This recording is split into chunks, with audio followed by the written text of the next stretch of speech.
Former Vice President Leder Bredo is asking for help if here are yung mga rubber boats. How soon? Yeah, as soon as we can get in.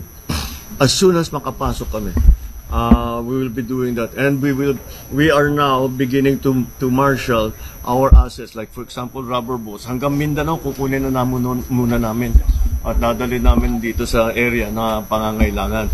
We just got that report from Kamsur that half the province is underwater because they live in that the basin within Albay and Kamsur. Kaya yun ang talagang tinatamaan lagi ng baha.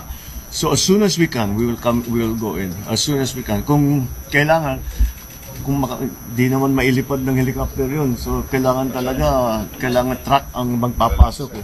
Oo. So as soon as mag-clear, alam naman ng DPWH ang nagawin nila.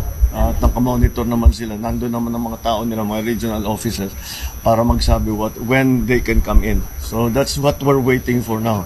So we are at the mercy of the weather, as we always are. So we will just have to wait for the true effects of this